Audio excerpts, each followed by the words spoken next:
기도에는 잠언서의 말씀을 나누고 있습니다. 잠언서는 전부 31장으로 되어 있고, 그래서 매일 한 장씩 읽어야 되는 말씀으로 그렇게 알고 읽어오는 분들이 많이 계십니다. 잠언서는 우리의 생활 속에서, 삶 속에서 유익한 교훈이 되는 그런 짧은 이야기들이, 그런 말씀들이 잠언서입니다. 9장까지는, 잠언서의 9장까지는 지혜의 부름, 또 미련의 부름도 있습니다. 그래서 지혜가 부를 때 지혜로 와라, 미련한 길로 가지 말아라, 지혜의 길로 오면 생명을 얻고 미련한 길로 가면 멸망을 당한다, 그런 내용으로 해서 짧은 내용들이 이제 계속 10장 이후에 교훈이 됩니다. 어떤 구절은 한 구절이 그 전체적인 교훈이 되기도 하고, 3개나 4개가 묶어서 하나의 교훈이 되기도 합니다. 저는 오늘은 특별히 잠언서 6장 말씀 가지고 전체 내용을 다 살펴보게 될 텐데요. 시간이 다 허락이 될 수 있을지는 모르겠습니다만 진행하도록 그렇게 하려고 합니다. 우리들은 예수를 믿고 구원을 받았죠. 할렐루야. 예수 믿어 하나님의 자녀가 된 줄로 믿습니다. 그것은 전적인 하나님의 은혜요, 선물이죠. 예수님께서 우리의 죄를 대신해서 죽으시고, 우리는 믿은 것밖에 없습니다. 그러한 믿음도 하나님이 주신 것이죠. 그래서 예수를 믿게 됐다는 것 그 자체가 얼마나 감사한 일인지 모릅니다. 우리는 하나님의 자녀요, 백성이 된 줄로 믿습니다. 이렇게 구원받은 사람들은 구원 이후의 삶을 살게 됩니다. 구원은 1초면 끝납니다. 물론 예수님께서 우리를 위해서 십자가에 죽으시는 그 고난과 고통이 있지만, 우리 입장에서 볼 때는 1초면 끝나는 문제입니다. 수많은 사람들이 우리를 전도하기 위해서, 또 부모님들이 우리를 전도하기 위해서 우리에게 말씀을 전하고 주의 종들이 말씀을 전했지만, 실제로 그 예수 그리스도를 영접하는 그 순간, 그 짧은 순간에 우리는 구원받아 하나님의 자녀가 되는 것이지요. 그래서 예수님과 함께 십자가에 못 박혀 달려 죽었던 구원받은 한편 강도는 그 순간, 그 짧은 순간, 주님의 나라 임하실 때 나를 기억해달라고 했던 그 짧은 한마디, 그 한마디를 통해서 예수님께서 뭐라고 답변하시죠? 오늘 네가 나와 함께 낙원에 있으리라. 그 순간 구원을 받게 되는 것이죠. 그 강도는 구원 이유가 없습니다. 예수 믿고 그 자리에서 죽었어요. 구원받은 다음에 선한 일을 할 시간도 없었습니다. 구원받은 다음에 기도를 할 시간도 없었어요. 구원받은 다음에 다른 사람에게 선교할 시간도 없었습니다. 구원받은 다음에 아무런 한 일이 없습니다. 그래서 그런 구원을 성경에는 부끄러운 구원이다 이렇게 얘기하고, 지푸라기 구원이다 이렇게 얘기합니다. 구원은 받았어요. 물론 그것만 해도 정말 감사한 일이죠. 그러나 이 땅에 살면서 선한 일을 한 것이 하나도 없습니다. 하나님 나라에서 상급도 하나도 없습니다. 구원받은 것 자체로는 감사한 일이지만, 구원 이후에 아무런 일도 하지 않는 그런 삶을 살다가 그냥 죽었습니다. 그러나 우리는 구원받은 이후에 삶을 살게 되는 거죠. 구원 이후에 우리는 선한 일을 하도록 지으심을 받았습니다. 너희는 그가 만드신 바라 그리스도 예수 안에서 선한 일을 위하여 지으심을 받은 자니. 한번 따라합시다. 선한 일을 위하여 지으심을 받았다.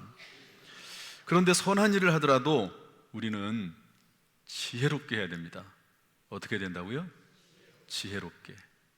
선한 일을 하긴 하는데, 하나님의 일을 한다고 하면서 문제를 일으키고 충돌을 일으키고, 그리고 공동체를 어지럽히고 그러는 분들이 있습니다. 말을 함부로 하는 사람들도 있고요. 그리고 재물을 제대로 사용하지 못하는 경우도 있습니다. 이 잠언서의 큰 주제가 언어의 문제, 이 재물 사용에 대한 문제가 있거든요. 그런 것들을 제대로 못해요. 그래가지고 일을 하면 할수록 오히려 공동체를 무너뜨리는 그런 경우도 있습니다. 그런 경우 실제로 있습니다. 마르다 같은 경우 예수님이 신방 오셨죠. 그런데 열심히 언니 마리아는 일을 했습니다. 그런데 일을 한 것까지는 좋은데 불평불만이 가득했어요. 동생 마리아는 예수님 발 앞에 앉아서 말씀 듣고 있거든요. 그러니까 예수님에게 찾아가 가지고 예수님, 저것이 일은 안 하고 말씀만 듣고 있습니다. 일 좀 하라고 하십시오. 일 좀. 그랬더니 예수님께서 뭐라고 말씀하십니까? 좋은 것을 선택했는데 그것을 뺏기지 않을 것이다, 이렇게 얘기하시지 않습니까? 일을 하는 거 좋은 일이죠. 선한 일을 하는 일입니다. 주님을 섬기는 일입니다. 음식을 마련하는 일입니다. 그런데 불평불만이 가득해요. 그러면 지혜롭지 못하죠. 그러지 않습니까? 지혜로운 게 아닙니다. 모든 봉사가 다 그렇습니다. 헌금도 마찬가지죠. 하나님 앞에 예물을 드려요. 그런데 거기에 대해서 제대로 알지 못해서, 하나님이 원하시는 예물에 대해서 뭔지 알지를 못해서 드리면서도 마음에 기쁨이 없고 인색함으로 드리고 그런 경우도 있거든요. 이런 부분이 있어서 우리는 하나님이 무엇을 원하시는지 구원 이후에 선한 일을 하더라도 지혜롭게 해야 됩니다. 지혜롭게. 그래서 잠언서가 우리에게 필요한 것이지요. 그래서 오늘 저는 너무너무 많은 내용들이 있습니다. 그런데 이 내용 중에서 오늘 6장에 나와 있는 내용만 좀 먼저 살펴보려고 합니다. 첫 번째 내용인데요, 우리 6장 1절 2절 말씀 읽어보겠습니다. 6장 1절 2절 말씀 다 같이 읽어보죠. 시작. 내 아들아, 내가 만일 이웃을 위하여 담보하며 타인을 위하여 보증하였으면 내 입의 말로 내가 얽혔으며 내 입의 말로 인하여 잡히게 되었느니라. 아멘. 첫 번째 나오는 내용 중에 이 보증에 대한 문제, 담보에 대한 문제를 좀 이야기하려고 합니다. 담보하는 거, 보증 쓰는 거, 여기에 대해서 뭐라고 일단 말을 하냐면 내가 얽혔다, 이렇게 되어 있습니다. 담보를 하고 보증을 쓰면 그것은 네가 얽히고 잡힌 거다. 다른 사람을 대신해서 내 건물이나 토지를 저당 잡혀가지고요, 그것으로 내가 그 사람을 담보해주면, 보증을 해주면 좋은 일일 수도 있죠. 그러나 잠언서는 뭐라고 말하냐면 우리가 인생을 살아나가는 면에 있어서 지혜롭게 해야 되는데 담보 잡히는 거, 보증 쓰는 거, 이것은 얽히고 붙잡히게 되는 것이다. 그러므로 풀어라. 담보를 이미 잡혔으면 담보는 잡히지 말아야 되고 보증도 쓰지 말아야 되지만 그랬으면 풀어야 된다. 여기 뭐라고 되어 있습니까? 우리 3절 말씀 한번 읽어볼까요? 3절 다 같이 시작. 내 아들아, 내가 내 이웃의 손에 빠졌은즉 이같이 하라. 너는 곧 가서 겸손히 내 이웃에게 간구하여 스스로 구원하되. 겸손하게. 여러분, 담보를 해달라고 요청할 때는 얼마나 상대방이 부탁하고 또 얼마나 애걸하고 그렇게 합니까? 그런데 일단 담보를 딱 잡아놓으면요, 끝나요. 그러면 누가 가야 되죠? 담보를 잡아준 그 사람이, 선한 의도를 가지고 담보를 잡아준 사람이, 물론 선한 의도가 아닐 수도 있긴 하겠죠. 담보해주면 얼마씩 이자를 주겠다든지 돈을 주겠다든지 이럴 수도 있습니다. 그런데 그 순간부터 붙잡히는 거죠. 얽혀 매는 거죠. 그래서 겸손히 내 이웃에게 가서 스스로를 구원해라. 무슨 말이죠? 잘못하면 지금 파멸에 빠지고 멸망에 이를 수가 있으니까 스스로 가서 구원해라. 4절에는 뭐라고 되어 있습니까? 내 눈을 잠들게 하지 말며 눈꺼풀을 감기게 하지 말고. 이거 해결하기 전까지는 잠을 잘 수도 없다, 이런 내용입니다. 보증 쓰는 거 함부로 하지 말고 보증 섰으면 빨리 풀어라, 이거예요. 빨리 풀어라. 그렇게 얘기하고 있습니다. 5절 말씀 보면 노루가 사냥꾼의 손에서 벗어나는 것 같이 새가 그물 치는 자의 손에서 벗어나는 것 같이 스스로 구원하라고 말씀하고 있습니다. 이 일을 해결하기까지 쉬지 말라 하는 거죠. 여러분, 혹시 보증서 주신 분 계십니까? 그러면 적어도 오늘 이 성경 말씀에 근거해서 볼 때는 빨리 풀으라는 거예요. 앞으로 누가 서달라고 하면 서주지도 말고, 그리고 또 섰으면 빨리 어떤 방법이 됐든지 간에 애걸복걸을 해서라도 그 보증을 풀어라. 이제 좀 이따 이제 몇 가지 더 얘기할 때는 말씀드릴 게 있는데, 그 사람이 살다 보면 보증도 서야 될 때도 있고, 인간관계를 위해서 인간관계가 좀 불편하잖아요. 보증 서달라고 했는데 안 서주면 그런 문제도 있습니다. 그런 부분은 뒷부분에 좀 다루려고 하는데요. 일단 첫 번째로 잠언서에서는 담보와 보증은 절대로 서주지 말아라. 그리고 담보를 섰으면 빨리 풀어라. 풀기까지 잠잘 생각하지 말아라. 풀어라. 그렇게 얘기하고 있고요. 그런데 돈에 관련해서 담보나 보증이 있고 꾸어주고 빌려주는 문제에 있어서 성경에는 담보 외에 꾸어주는 문제가 있습니다. 꾸어주는 거. 여러분, 누가 담보 서달라는 건 아니에요. 성경은 담보에 대해서는 엄격하게 금하고 있습니다. 그런데 누가 와서 꾸어달래요. 빌려달래요. 그러면 어떻게 해야 될까요? 빌려달라고 하면 시편 112편 5절 말씀인데요. 한번 읽어보겠습니다. 방송시 띄울 수 있으면 한번 띄워주실래요? 제가 미리 드리지 못해서. 시편 112편 5절 말씀 한번 찾아보죠. 네, 다 같이 읽어보겠습니다. 시작. 은혜를 베풀며 꾸어주는 자는 잘 되나니 그 일을 정의로 행하리로다. 성경은 어려운 사람들, 가난한 사람들, 힘든 사람들, 이런 사람들에게 빌려주라고 권면하고 있습니다. 담보는 엄금 절대 안 된다. 빌려주는 거, 꾸어주는 거 오케이. 특별히 어려운 사람들, 이자 받기 위해서, 돈놀이 하기 위해서 빌려주는 거 말고요. 그런 것들은 성경이 금하고 있습니다. 그래서 신명기 23장 19절 말씀 보면 뭐라고 되어 있냐면, 내가 형제에게 꾸어주거든 이자를 받지 말며, 이렇게 되어 있습니다. 모든 것에 이자를 받지 말고. 여러분, 돈 빌려주고 이자 받는 거, 이거는 성경에서 금하고 있습니다. 이자 받는데요, 이자 받는 게 뭐 나쁜 일입니까? 그런데 신명기에 또 이렇게 써놨어요. 성경이 참 친절합니다. 신명기 23장 20절에 보면 타국인에게 내가 꾸어주면 이자를 받아도 되거니와, 이렇게 되어 있습니다. 무슨 얘기죠? 믿는 사람들, 형제라고 하는 분들, 같은 교인들 빌려줄 수 있습니다. 그러나 어려우면 빌려줄 수 있죠. 그러나 이자를 받지 말아라. 성경을 문자 그대로 풀면 그렇습니다. 빌려줄 수 있다. 어려운 사람 빌려주는 거 하나님 기뻐하신 일이고, 그리고 좋은 일이다, 선한 일이다. 그러나 이자 놀이할 생각 말아라. 이자 받을 생각하지 말아라. 그냥 형제고 자매이기 때문에 그냥 빌려주고 꾸어주면 꾸어줬지 이자 받을 생각하지 말아라. 이렇게 되어 있습니다. 여기에 관련해서는 너무너무 많아요. 레위기 25장 37절, 25장 36절, 출애굽기 22장 23절, 에스겔서 18장 8절, 이자 받지 말아라. 너희 형제들, 같은 교인들끼리 이자 받지 말아라. 꾸어줄지언정 이자 받지 말아라. 이렇게 말씀하고 있습니다. 그런데 돈이 싸지 빌려주죠. 꾸어주고 싶은데 문제는, 아니 꾸어달라고 하는데 꾸어주는 거 성경이 원하는 일입니다. 하나님 기뻐하세요. 어려운 사람들, 가난한 사람들, 심지어는 그런데 문제는 뭐냐면 돈이 없어요. 그러면 빚내서 꾸어줄 수는 없습니다. 이 부분도 성경은 확실히 얘기하고 있습니다. 잠언서 3장 20절은 뭐라고 말씀하고 있냐면, 내 손이 베풀 힘이 있거든 마땅히 꾸어줄 것이요. 뭐라고요? 베풀 힘이 있거든. 베풀 힘이 없어요, 나는. 그런데 이자 받을 생각으로 빌려주는 거, 이거 성경적이지 않습니다. 그런데 힘이 있는데도 불구하고 내가 빌려줄 수 있어요. 그런 힘이 있어요. 그럴 능력이 있어요.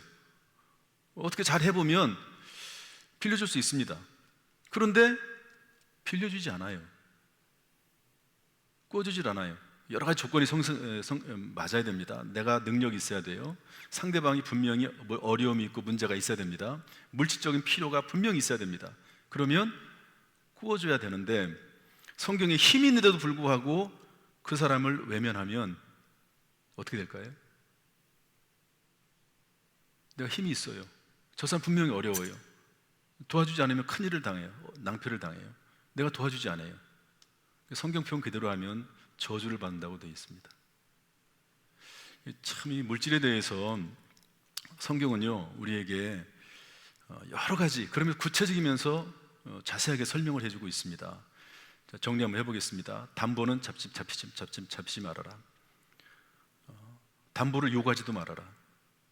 그리고 담보 잡혔으면 빨리 풀어라. 그러나 구워줄 거는 구워줘라.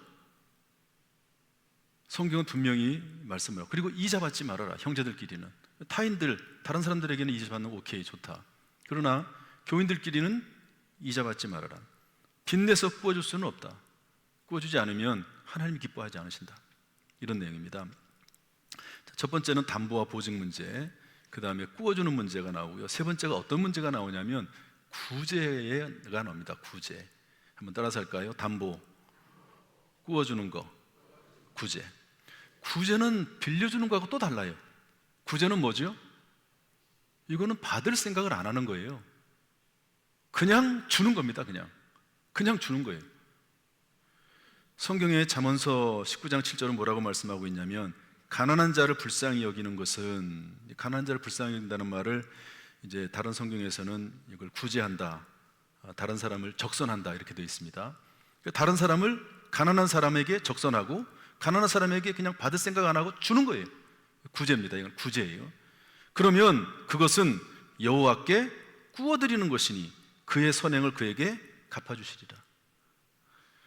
다른 사람을 구제하는 거, 내가 받을 생각하지 않고, 뭐 이자는 뭐 당연하죠. 어려운 사람이 있습니다. 그러면 그 사람에게 그냥 주는 거예요. 무상으로 아무런 대가 없이 주는 겁니다. 그러면 그게 뭐라고요? 하나님 앞에 하나님을 빚지게 하는 거랍니다. 하나님 빚지게. 그러니까 하나님이 그걸 보고 계시고 하나님이 그것을 반드시 하나님이 빚진 것처럼 생각을 하시고 갚아주신다 하는 그런 말씀입니다. 사도행전 10장 4절에 보면 고넬료 이야기가 나오거든요. 이방인 최초의 성령 세례를 받은 분입니다. 그런데 이분이 뭐라고 기록이 되고 있냐면, 그의 기도와 구제가 하나님 앞에 기억됨이니, 이렇게 되어 있습니다. 기도와 구제가 기억됐다. 여러분, 구제는 양면성이 있습니다. 지금 제가 세 가지를 얘기하는 것을 잘 기억하시면서, 구제는 양면성이 있습니다. 첫 번째는 은밀히 하라고 되어 있습니다. 마태복음 6장 2절 3절 4절 보면 나팔 불지 말아라. 오른손이 하는 일을 왼손이 모르게 해라. 구제는 그렇게 하게 되어 있습니다. 그런데 그런 말씀만 있는 게 아니에요. 성경에 뭐라고 되어 있냐면 마태복음 5장 16절에 보면 이같이 너희 빛이 사람 앞에 비치게 하여 너희 착한 행실을 보고 하늘에 계신 너희 아버지께 영광을 돌리게 하라. 이런 말씀도 있습니다. 구제는 다른 사람을 돕는 것은 양면성이 있어요. 어떤 때는 사람이 알게 해야 됩니다. 어떤 때는 아주 은밀하게 해야 됩니다. 이 구분이 뭔가 이렇게 어떤 분이 얘기를 하더라고요. 세상 사람들에게는 알리게 해야 됩니다. 세상 사람들은 다 알게 해야 돼요. 교회가 이런 일을 하고 있다. 예수 믿는 사람이 이런 일을 하고 있다. 교인들끼리는 되도록이면 은밀히 해야 됩니다. 왜냐하면 교인들이, 내가 어떤 사람이, 심지어는 내가 저 사람을 도왔다는 것도 모르게 하는 게 좋을 때가 있습니다. 왜냐하면 그래서 이제 교회 같은 경우는 이제 교회를 통해서 구제하는 게 사실은 가장 좋습니다. 어떤 사람을 내가 1,000만 원을 도와줬어요. 그러면 그것으로 인해서 그 사람의 관계가 주종관계가 돼버립니다. 그래가지고 관계가 그렇게 편하질 않아요. 나는 엄청난 도움을 받았지. 감사하는 마음도 있지만 불편한 마음도 있습니다.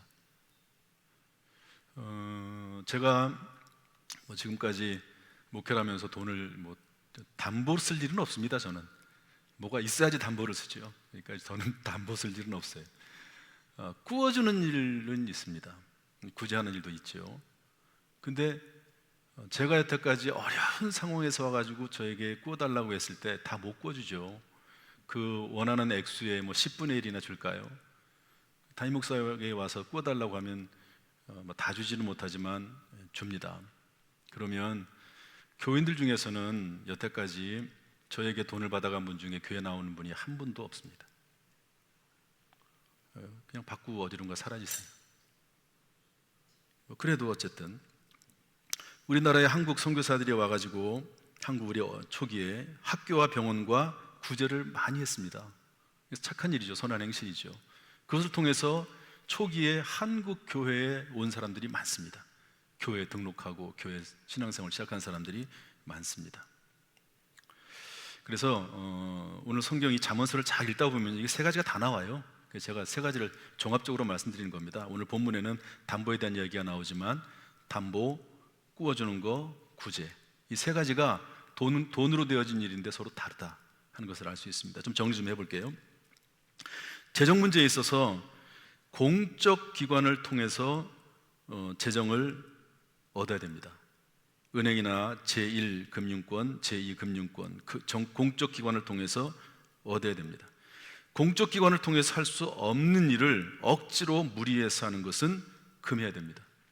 내 신용의 한계를 뛰어넘기 때문에 그렇습니다. 여러분, 은행에서 돈 빌려주는 거 얼마나 어렵게 하는지 모릅니다. 뭐 서류도 엄청 많이 내고요, 그런 거 다 해야 되거든요. 그런 걸 통해서 이 사람이 신용이 있다는 것을 확인하는 거거든요. 신용이 있다는 것을. 그런데 은행에서 대출을 못 받았어요. 은행 대출을 못 받았습니다. 그런데 그런 분이 와가지고 나에게 돈을 꿔달라고 그래요. 아니면 담보를 서달라고 그래요. 그러면 은행이 신뢰할 수 없고 신용할 수 없는데 그분을 내가 무엇을 믿고 그분에게 대출을 해주고 돈을 꾸어주고 담보를 씁니까? 그런 것은 지혜로운 일이 아니다. 지혜로운 일이 아니다. 나도 은행 같은 그런 기관, 공적 기관에서 자금을 얻어야 되고, 또 타인도 마찬가지입니다. 공적 기관이 안 해주는 것을 내가 대신해 주어서는 안 됩니다. 저 사람이 공적 기관으로 대출 받을 능력이 없어요. 그런데 내가 은행도 아닌데 그 사람에게 대출을 해준다, 뭐 담보를 잡아준다, 보증을 서준다, 그래서는 안 되는 거죠. 그리고 타인에게 그런 것들을 요구해서도 안 됩니다. 본인의 신용 한계 내에서 무슨 일이든지 해야 된다 하는 것을 기억을 해야 되는 것이죠. 본인이 집이 있고 땅이 있으면 그걸 담보로 해서 대출을 받으면 돼요. 그런데 자기 어떤 욕심이나 어떤 꿈에 의해서, 야망에 의해서 더 큰 것을 하려고 하다 보면 또 다른 사람의 돈이 더 필요할 때가 있거든요. 그럼 자기 한계를 벗어나는 거예요, 이거는. 그러면 욕심이 됩니다, 욕심. 어떤 분들은 관계 때문에 어쩔 수 없이 담보를 서주는 분도 있습니다. 잘못하면 관계가 깨지고 불편해지잖아요. 그런데 잘못 담보를 쓰면 둘 다 파멸될 수 있습니다. 심지어는 원수가 될 수 있습니다. 여러분, 보증 잘못 써가지고 그러고 나서 둘 다 망하는 경우가 얼마나 많습니까? 나중에 도와주고 싶어 도와주지 못해요. 둘 다 망했으니까. 그리고 평생 원수 됩니다. 보증 잘못 쓰면. 그래서 이런 것들을 금하고, 그래서 정리하면요, 담보는 쓰지 말아라. 했으면 빨리 풀어라. 꾸어주되 능력 안에서 해라. 그리고 구제할 마음으로 해라. 한번 답시다. 구제할 마음으로 하라. 이거 무슨 말이죠? 받을 생각하지 말고 꾸어주는 거예요. 이자 받을 생각도 하지 말고, 받을 생각도 하지 말고, 그리고 꾸어주는 겁니다. 그러면 스스로 액수를 정해야 돼요. 아, 내가 이분을 이자 안 받고 줄 수 있을 정도 얼마 줄 수 있는지, 내 능력 안에서. 그리고 이분이 나에게 갚지 않아도, 갚지 못해도 괜찮을 수 있을 정도가 돼야 돼요, 본인 스스로가. 그것 이상을 초월하면 상대방과 자신의 관계가 완전히 깨질 수가 있고요, 그리고 자신도 무너질 수 있습니다. 이런 내용들이 성경에서 우리에게 가르쳐주고 있는, 이 솔로몬, 일반적으로 이제 잠언서를 솔로몬의 잠언서라고 얘기하잖아요. 솔로몬은 지혜로운 사람입니다. 재판관입니다. 그가 머리가 백발이 될 때까지 수많은 사람들을 재판했습니다. 그러면서 나온 인간침, 이거는 어떻게 보면 도덕이나 윤리고 사람이 살아가는 그런 어떤 하나의 교훈들이거든요. 그래서 잠언서예요. 잠언서가 뭐냐? 우리가 세상을 살아나가는 데 있어서 교훈이 될 만한 짧은 이야기들, 이게 잠언이거든요. 짧은 이야기들. 솔로몬은 이렇게 정의를 내렸습니다. 적어도 솔로몬은 이렇게 정의를 내렸어요. 아유, 나는 뭔가 좀 맞지 않는 것 같은데, 맞지 않는 것 같으면 성경과 다르게 솔로몬과 다르게 행동하시면 돼요. 그리고 그 책임은 본인이 지는 겁니다. 하나님 원망할 필요 없어요. 하나님 원망해서도 안 됩니다. 성경에 분명히 제시를 했습니다. 이렇게 하라고, 이렇게 하지 말라고. 그런데 그것을 어기고 본인이 솔로몬보다 더 똑똑하다고 생각을 하고 어기고 하려면 해도 돼요. 그러나 그 책임은 본인에게 있습니다. 하나님은 다 말씀해놨어요. 이미 다 말씀해놨습니다. 이런 부분에 있어서 우리가 성경 말씀이 구원, 제가 그래서 제일 말씀드렸죠. 구원 이후라고 말씀드렸습니다. 구원받은 것은 오직 은혜로 받아요. 그러나 구원 이후에는 지혜가 있어야 됩니다. 지혜가. 우리가 살아나가는데 지혜가 없어가지고 얼마나 힘들고 어렵고 고통당하는 분들이 많은지 모릅니다. 그래서 지혜로운 모습으로 해야 되는데 담보, 빌려주는 거, 구제, 이런 부분들이 쭉 나와 있습니다. 그 다음에 두 번째로 나와 있는 내용이 뭐냐면 우리 11절, 6절 말씀 보겠습니다. 6절 말씀 다 같이 읽어보죠. 시작. 게으른 자여 개미에게 가서 그가 하는 것을 보고 지혜를 얻으라. 게으르면 빈궁이 강도같이 오고 곤핍이 군사같이 온다. 개미의 교훈을 배워라. 그래서 개미는요 스스로 합니다. 그리고 예비합니다. 스스로 하고 예비하고 부지런하죠. 성경에 내용은 내용인데 제가 읽지는 않겠습니다. 따라서 할까요? 스스로 한다, 예비한다, 부지런하다. 그래서 우리가 개미에게 배우라는 말은 심은 대로 거둡니다. 땀 흘려 일한 대로 얻게 되어 있습니다. 구원은 어떻게 보면 공짜로 받는지 몰라요. 그러나 그것도 예수님이 다 피값을 치르신 겁니다. 공짜는 없습니다. 예수님이 치렀든지 누가 치렀든지 간에 이 땅에 살면서 우리는 개미의 교훈을 받아서 살아야 되는데요, 스스로 해야 되고 예비해야 되고 그리고 부지런해야 된다 하는 건데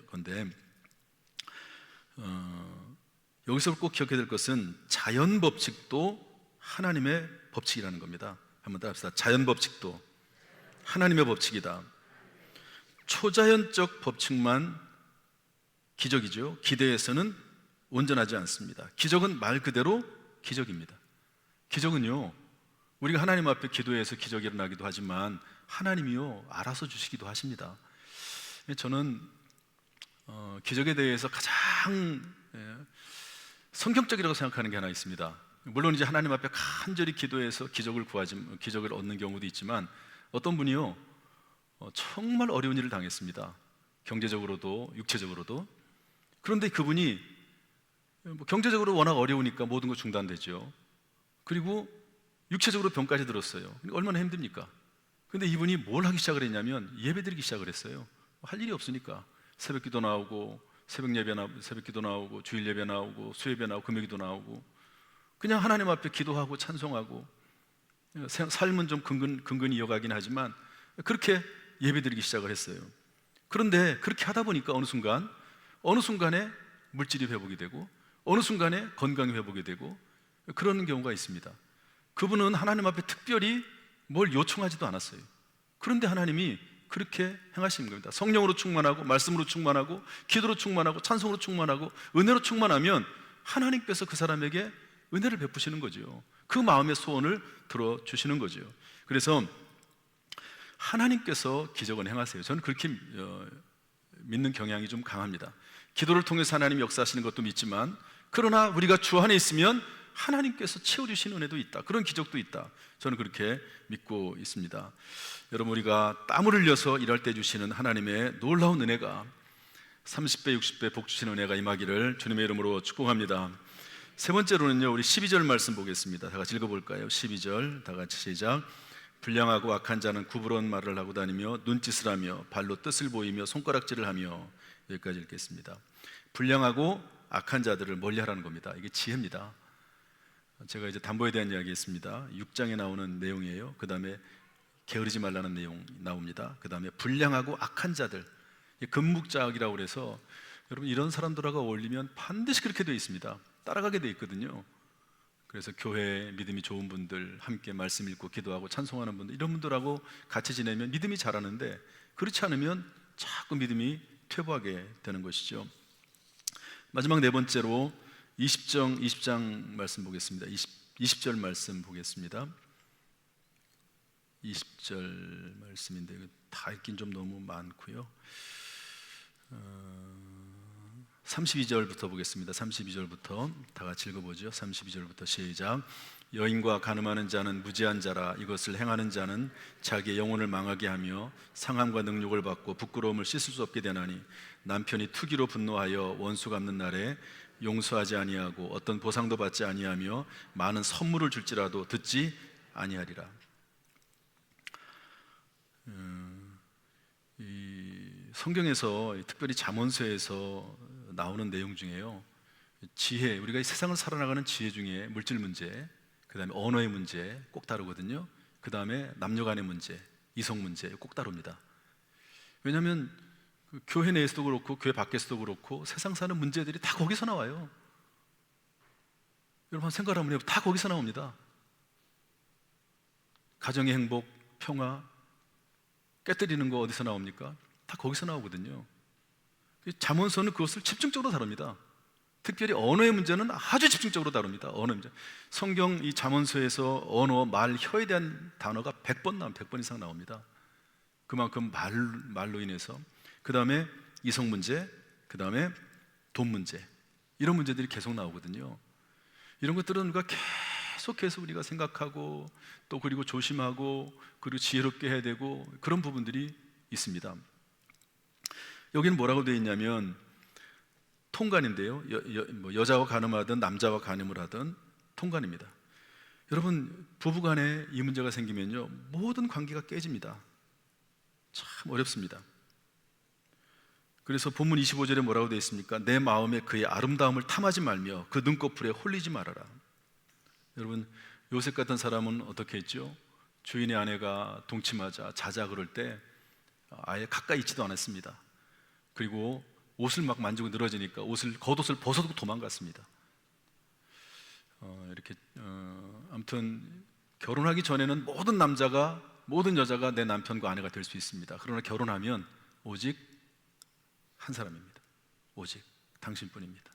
내 아내, 내 남편뿐이다. 다윗은요 그것을 몰랐겠습니까? 그런데 방심한 거죠. 방심. 그래가지고 부하들은 다 전쟁터 나가서 목숨 걸고 싸우고 있는데 자기는 낮잠 시컷 자고 밤에 일어나가지고 왕궁을 돌아다니다가 어떤 여자가 목욕하는 거 보고 그냥 지나갔으면 되는데 오라고 그래가지고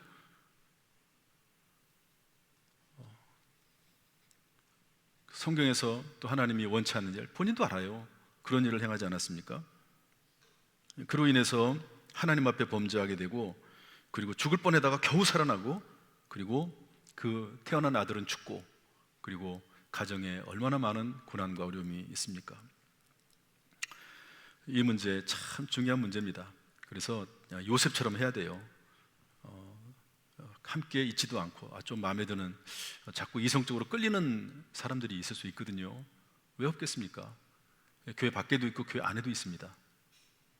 저는 목회하면서 그런 경우를 많이 봤어요. 사실은 제가 저하고 상담도 많이 합니다. 그러면 끊어야 돼요. 단호하게 끊어야 됩니다. 가까이 하지 말아야 됩니다. 다행한 것은 현장에서 간음하다 잡힌 여인이 있습니다. 그 여인 예수님께서 죄업자가 먼저 돌로 치라 그럴 때 나이가 많은 사람부터 다 돌을 내려놓고 도망갔잖아요. 그때 다들 어디 있냐고 그랬더니 그 여자가 주여 없습니다. 나도 너를 정죄하지 않으니, 따라서 할까요? 나도 너를 정죄하지 아니하노니 다시는 죄를 범하지 말라. 다시는 죄를 범하지 말고. 어떤 분이 저에게 찾아왔더라고요. 꽤 오래된 일인데 직장에서 어떤 우리 남자는 교회를 다녀요. 여자는 교회를 안 다닙니다. 어떻게 하다 보니까 서로 가까워지게 됐어요. 그래서 자주 만나고 그렇게 됐습니다. 근데 이제 어떻게 저한테 상담을 하러 왔어요. 제가 그 얘기 쭉 듣고 예수님이 하신 말씀 그대로 하는 거죠. 다시는 그렇게 하지 말아라. 당장 끊어라. 그리고 다시는 그런 일을 또 반복하지 말아라. 그렇게 얘기를 해줬습니다. 이제 그 찾아온 것 자체가 사실은 회개하고 찾아오는 거죠. 그래서 이런 문제들, 이 잠언서에는 참 이런 얘기들이 많이 나옵니다. 교회 내에서도 그렇고 교회 밖에서도 그렇고 이런 것들을 참 조심해야 되고, 그래서 뭐 나이가 좀 많이 들면 뭐 그게 좀 괜찮죠. 그러나 젊을수록 조심하고 또 조심하고, 쓸데없이 너무 친하게 하지 말고 그렇게 될 필요가 있습니다. 남녀 간에는 분명하게 선을 긋고 그런 것들이 필요합니다. 그런 것들을 해야지만 이게 지혜로운 거라는 거예요. 지혜로운 거다. 성경은 우리에게 그렇게 알려주고 있습니다. 이런 문제는 단순히 교회 생활뿐만 아니라 가정하고도 직결됩니다. 돈 문제 가정하고 직결되죠. 남녀 문제, 성 문제, 가정 문제하고 직결되죠. 언어의 문제도 가정 문제하고 직결됩니다. 이런 것들 다 우리가 예수 믿은 다음에, 이런 것들은요 그냥 예수 믿는다고 다 해결되는 게 아니에요. 예수 믿으면 말을 잘하게 됩니까? 예수 믿으면 뭐 돈 문제 쉽게 해결이 됩니까? 예수 믿으면 뭐 이성 문제 뭐 다 풀립니까? 그거 아니에요. 절대 그런 거 아닙니다. 그러면 성경에 무슨 필요가 있겠습니까? 배우라는 거예요. 성경 말씀을 통해서 배워서 금할 거 금하고, 행할 거 하고, 멀리할 거 멀리하고, 가까이 할 거 가까이 하고, 그게 지혜다.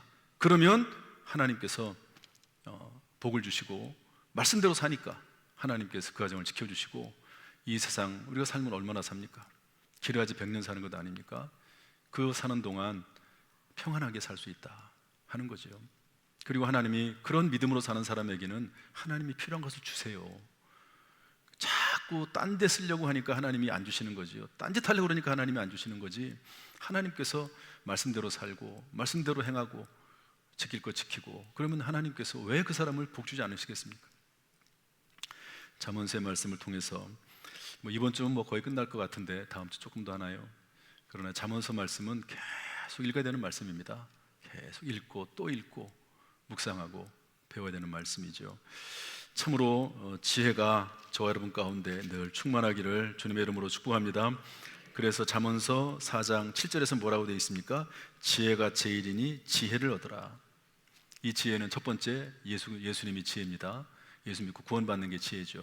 그 다음에 하나님의 말씀에 따라서 그 말씀대로 순종해 사는 게 지혜입니다. 지혜가 제일이니 지혜를 얻으라. 따라합시다. 지혜가 제일이니 지혜를 얻으라.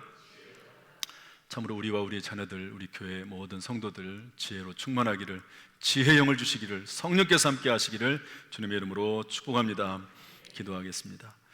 하나님 아버지, 오늘